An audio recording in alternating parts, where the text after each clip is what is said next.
My sister pulled out the gun as calmly as if it were a soup spoon. The barrel rested against my shoulder, her voice ringing like glass. "Sign the papers." Or. Dad didn't say a word, just pressed his lips together. I smiled, slowly raised my hand and pointed to the corner of the room. The red dot flashed. 5 seconds later, a gunshot split the air. That was the end of the day. My name is Claire Morgan, 27, working in an office and doodling in the margins of documents to keep from going crazy with the routine. It looked like a simple family reunion that day. Mom fussing with groceries, Dad lugging a heavy cooler, and my sister glowing with perfume and a smile. Only the air in the house was too thick, like it was waiting for the moment to snap. If you've ever had a smile while concealing a knife or, like me, a gun behind your back, you'll understand the feeling. Write in the comments what you'd do in my shoes. Subscribe, trust me, the story just starts to pick up steam next. Mom arranged the plates as carefully as if she were preparing for the arrival of strangers, not her own daughter. The napkins lay at an angle, the knives glistened. The bread was sliced thinner than paper. She was smiling, but I could see her fingers trembling over the bowl of fruit. "Sit closer," she asked softly, and there was a tiredness in her voice, hidden beneath the sugar coating. Dad lowered himself into his chair at the head of the table. He sat motionless as if he were a stone monument, and only the occasional tapping of his foot betrayed the tension. "Was it a long drive?" he asked in a muffled voice. "No," I answered, and the dryness in my mouth made the word harsher than I wanted it to be. He nodded, and the silence returned like a heavy curtain. Vanessa walked in like she was stepping onto a catwalk, sunglasses still on her face, perfume cutting the air. She kissed the space at my cheek, and there was more ostentation than warmth in that cold gesture. "Well, at least everyone's here," she said, glancing around the room, and the sound of her heels on the tile rang out like a warning. We sat around the table, Mom smiling, Dad hiding behind a glass of water, Vanessa flipping through the screen of her phone, keeping it below the edge of the plate. It seemed like business as usual, but the silence at the table was different. We stepped onto the narrow path behind the house, and the first steps rumbled in my chest as if I were walking across an empty stage. My mother pointed to the daisies in the field and said, "Look how beautiful they are," as if she were saying to herself, not to me. I nodded, though my heart was pounding in my ribs so hard that the words couldn't fit between the beats. Dad walked ahead of me, his back straight, but his shoulders pulled downward as if he were carrying a stone backpack. He said something about the weather, but his voice sounded like dictation from an old radio, without warmth or meaning. I caught a glimpse of his hand reaching for his pocket, then hiding it abruptly, a gesture short and too quick to be casual. Vanessa was walking sideways, eyes hidden behind her glasses, but the screen of her phone glowed even in the sun.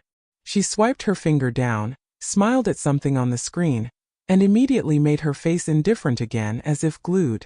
I caught myself looking not at the sky or the grass, but at the shadow of her hand. It was trembling despite her confident stride. I answered them briefly, the dryness of my mouth not allowing otherwise. The wind smelled like something fresh, and that smell was more pervasive than Mom's perfume or Dad's silence. We looked like a normal family on a walk, as any passerby would probably think. They looked at the flowers. I was looking at their eyes. The fork stuck in the piece of bread so tightly, as if the metal had decided to claw into the crumb and not let go. And it was at that moment that Vanessa threw out a question. "Well, Claire, what are you going to do with the inheritance?" The sound of her voice was light, almost carefree, but a chill ran down my spine, like someone had run a wrench through glass. Mom leaned over the fruit, the knife slipping and sticking too close to her finger. She pretended not to notice. I felt the dryness in my mouth become as thick as sand. I wanted to reply sharply, but instead I took a sip of water. It didn't quench my thirst, it only emphasized the emptiness. "I hadn't decided yet," I said, and my voice sounded so steady that I was surprised. Dad cleared his throat, setting the glass down too loudly, as if he wanted the sound to replace the words. His gaze slid over me, and there was less warmth in it than in the icy water from the cooler.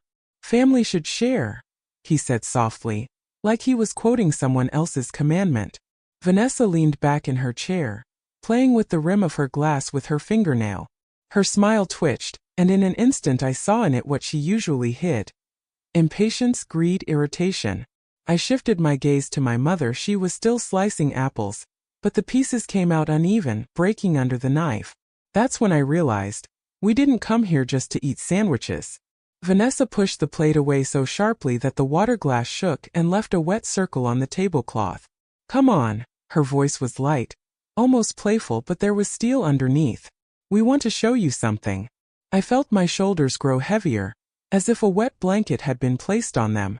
Dad got up first, his chair scraping on the floor, a sound that reminded me of a key scraping against a rusty lock. He didn't even look at me, just walked forward, like a guide into a strange dark corridor.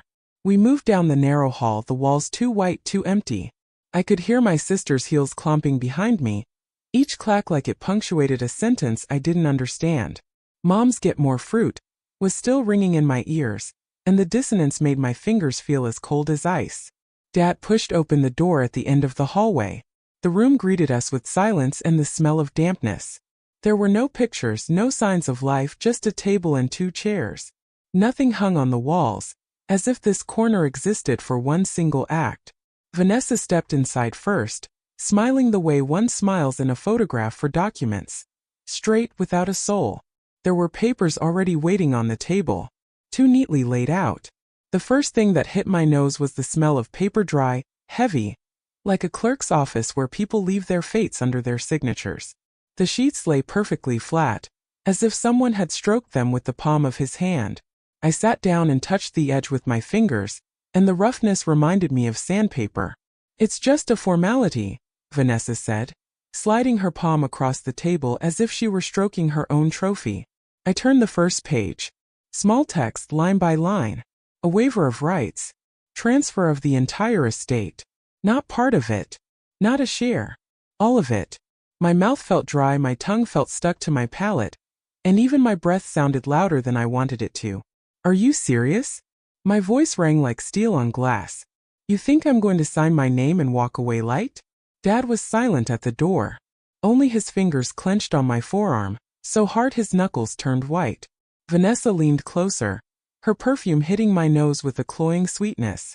She pushed the pen toward me, the movements too smooth for someone who wasn't used to losing. "No drama, Claire." Quickly, calmly, with dignity. I looked at her, then at the pen that lay across the paper like a weapon on the battlefield. My fingers twitched involuntarily, but I left them in my lap. She moved the pen. I moved it back. The words hung between us like sharp shards of glass, each of us trying to throw them first. "You don't deserve this," Vanessa said, her voice shaking but fire burning in her eyes. I grinned. "Did you? For a collection of empty smiles and the ability to walk in heels?" Dad frowned at the door, his fingers sliding along the jamb like he was testing it for strength. My chest felt tight, as if the air had decided to squeeze into a tiny pocket and not come out. "That's enough," he said more sharply than usual, and the tone reminded me for the first time that he could yell. Vanessa leaned toward me sharply, her fingernails scratching the edge of the desk. "Sign it. Or do you want to make a fool of yourself again?" I tilted my head, holding back a smile. "A laughing stock? I think you're the one who's acting out the cheap drama right now. You want a round of applause? Wait until the finale." Her cheeks flared, her arms tensed so that the bracelet dug into her skin. She licked her lips, but they still trembled. Something flashed in her eyes that no longer resembled cold calculation, more like the desperate flash of a hunted beast. My fingers slid to my knee, and I held myself up, keeping the trembling from escaping. Vanessa straightened, but her shoulders seemed to spark with tension. Her hand trembled, but not at the words. The clasp of her bag clicked, and the sound hit louder than any scream. Vanessa slipped her hand inside. The movement was confident, almost rehearsed. When the metal gleamed, it was as if the air in the room had cooled a few degrees. It smelled of oil and iron, a scent that could not be confused with anything else. She raised her hand, and the barrel was pointed directly at me.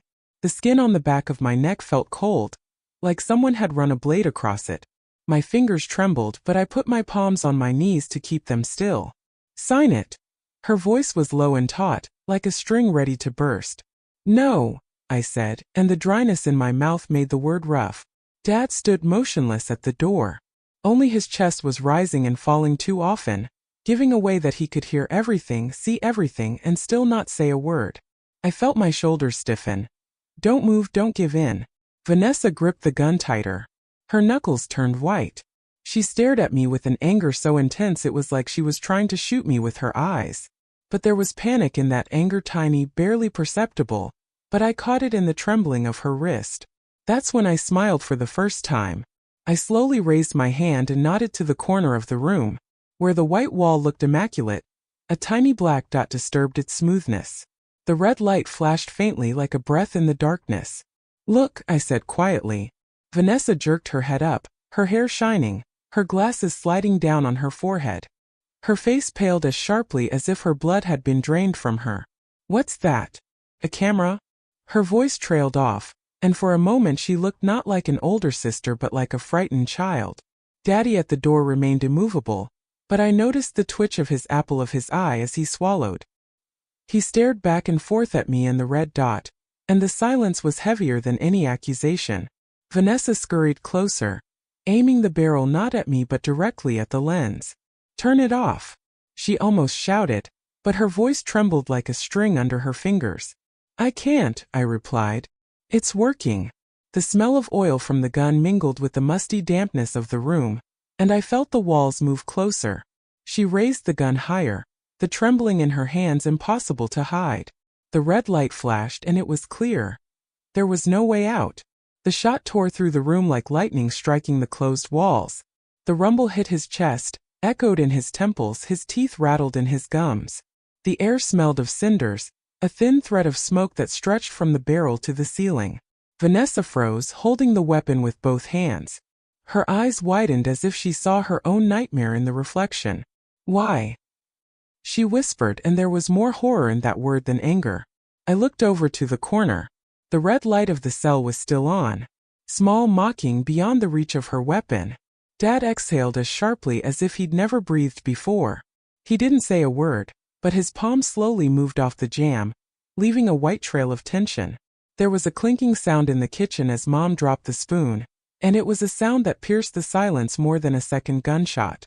There was a vacuum in the room. No footsteps, no breathing, only the crackle of strained silence. Vanessa tried again, pulled the trigger. The rumble repeated, the lamp shook, but the chamber did not move. She lowered the weapon for a second, her lips trembling, her fingers unresponsive. I saw her shoulders shake, and for a moment I thought she was going to cry, but there were no tears. And then there were footsteps outside the door. The door swung open so sharply that the air in the room shook as if it had been struck with the palm of a hand. 2 men appeared in the doorway, broad-shouldered, dark-clothed, their footsteps sure, heavy, without question. Put it down, said the first. His voice was cold, smooth, like metal fresh from the machine. Vanessa twitched, the barrel swinging, aiming not at me but at them. The other stepped closer, his every gesture as precise as the movement of a machine. On the table now, he said, and in that silence each word rang like a sentence. My sister was shaking, though she tried to hold it together. Her face was no longer her face, her sharp features blurred, as if she had suddenly aged. Don't you dare, she snapped, but her voice betrayed her. It shook, broke, turned into a squeak. I saw Daddy narrow his eyes at the wall, but he didn't make a move. Only the muscles in his neck bulged, and that was enough for me to realize that he was ready to rush too, but he knew it was too late. Vanessa took half a step back, the gun shaking like a leaf in the wind. The first man moved forward, and at that moment her wrist felt as if it could not bear its own weight. The metal clattered against the table. The gun was on the table. The power was on the table. The handcuffs clicked as loudly as if a door in the room had slammed shut with no key behind it. Vanessa jerked, tried to wrench her arms free, but the metal closed tightly. Her perfume no longer smelled of power, just a sweet, clammy mask that couldn't hide the fear. The first man took the weapon, pushed it aside. The second placed his palm firmly on my father's shoulder. I saw his muscles tense, and I saw him want to lunge forward, but the weight of the other man's hand made him stiffen. He remained still, his eyes darting about, and there was no defense or strength in them. You don't understand, Vanessa began, but her voice trailed off. She sounded no longer like a sister used to winning, but like a schoolgirl caught with someone else's diary. I leaned closer, palms resting on the table, and I could feel the tabletop cold against my skin. "It's all written down," I said quietly, and my own voice echoed in me. The red dot in the corner kept flashing, small and stubborn, and each blink was like a heartbeat. Vanessa fell silent. Dad looked away. For the first time that day, there was no play or confidence in their eyes, just emptiness. And in that emptiness, I felt that the end of the old role had indeed come. But you want to know how I decided to do it, don't you? I was always in the middle, and not just at the dinner table. My older sister shone with perfect grades and straight teeth in pictures. My younger brother was the favorite, the one they reached for as if he were the last chance to make things right. And me? I was the one they forgot to close the nursery door on. Mom could praise my sister for a test, stroke my brother's hair for a drawing, and to me she'd throw a distracted "good job" and go back to the pots and pans. Dad would say discreetly, "Don't interfere," even if I was just sitting in the corner. And that "stay out of the way" became my background, like the ticking of an old clock in the living room. I soon realized that to be noticed I had to make noise. I climbed onto the roof of the barn, jumped down with my umbrella in my hands, imagining it would become a parachute. My knees were bruised, my palms were abrasions, but only then would my mother throw down the magazine and grab the first aid kit. It was the only time I was looked at, albeit with annoyance, but looked at. Vanessa despised it. She whispered when it was just the two of us, "You're an embarrassment to the family. They're ashamed of you." And I would respond with a cheeky grin, even though something cold inside. Sometimes her words seemed to stick to my skin like invisible stains, impossible to wash off. I was learning to be visible at all costs. Vanessa always shone like a window display at the mall. Bright, flawless, and dazzling to the eye. Her praise was collected like coins in a piggy bank. Excellent grades. What a smart girl. A real pride of the family. Doors slammed behind her and new ones always opened: school, friends, university. And me? I was a shadow. Every time she cast a glance at me, it was louder than the words, "You're superfluous. Why can't you be like her?" Mom whispered when she thought her brother couldn't hear. Papa only remained silent, but his silence was stronger than his reproaches. Only Ethan would sit beside me sometimes. We could be silent for hours, and that silence was different, not heavy but alive. "Do you want me to cover for you?" he said once when I was about to escape through the window at night. "Why?" I asked. He shrugged. "I just don't want you to be alone if things go badly." There was no judgment in his words, just quiet solidarity. Sometimes he covered for my antics, sometimes he just winked when my parents looked away. He didn't make me good, but he made me real, and that meant more than approval. Vanessa could roll her eyes, Mom could close doors, Dad could look right through me. Ethan was the only one who saw me. Grandpa Walter always showed up unannounced like a draft, and the room immediately became easier to breathe. He wore the same worn boots and shirt with worn cuffs, but around him I felt like I was finally being seen. "People chase glitter too much," he said, opening cheap lemonade for us instead of wine. "And glitter is blinding." I listened to him, trying to memorize every wrinkle on his face. When he told stories about construction sites, about friends, about the roads, there was not an ounce of pretense in his words. One day I paid for our coffee at a cheap diner. He grinned, then said, "Even if I were rich, I would live exactly the same way.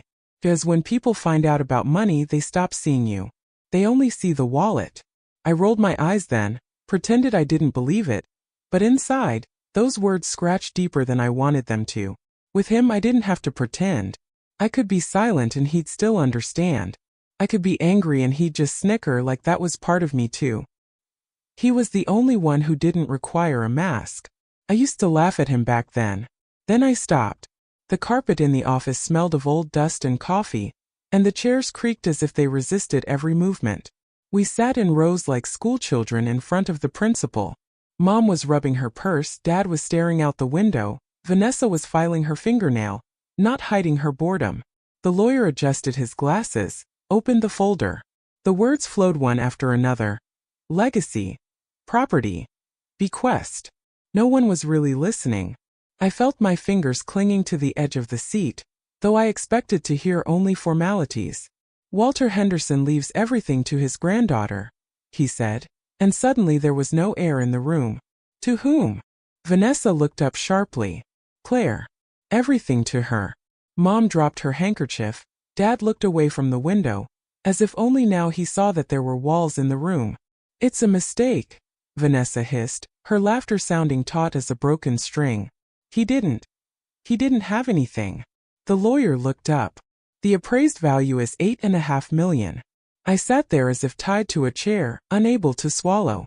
All eyes were fixed on me, and for the first time in my life, I was in the center, not as a shadow, not as an average.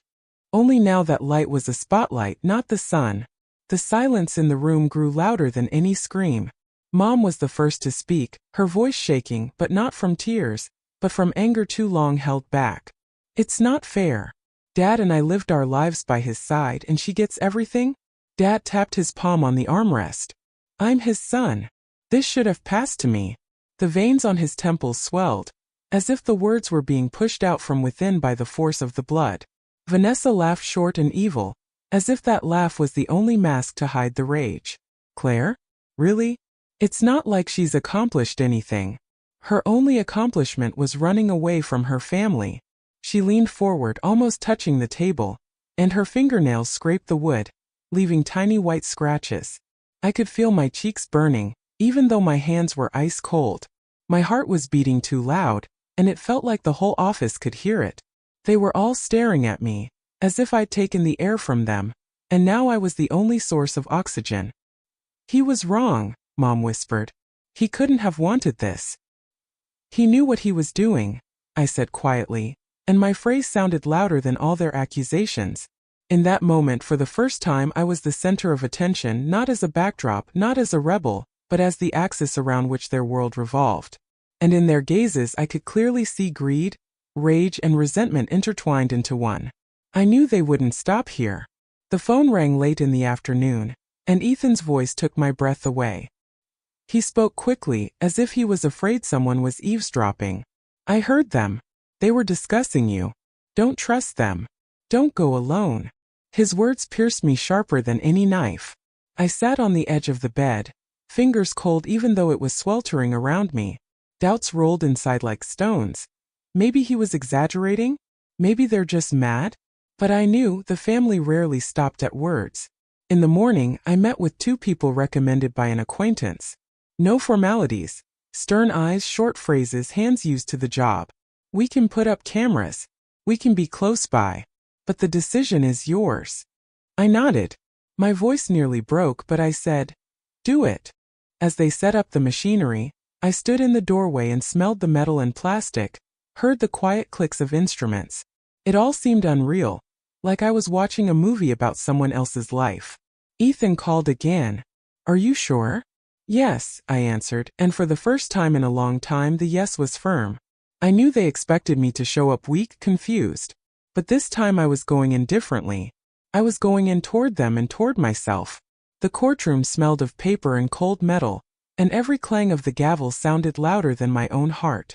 We sat on opposite sides as if we were strangers, though the blood still tied us together by threads I'd long wanted to tear. Vanessa listened to the sentence with pale, compressed lips. 7 years. Her gaze darted around the hall, looking for salvation, but there was no one there. Dad tried to keep his back straight, but when they gave him the sentence 2 years, his shoulders slumped like an old man suddenly stripped of the weight of his roles. Mom hardly looked up. She was given probation, community service. She clutched her handkerchief so tightly that the fabric tore. The lawyer read out dry lines, but to me they sounded like the finale of a long play. I remained the heiress, all the signatures and seals sealed it. The words "everything belongs to her" sounded different than they had in the office, not like a sentence but like a heavy confession.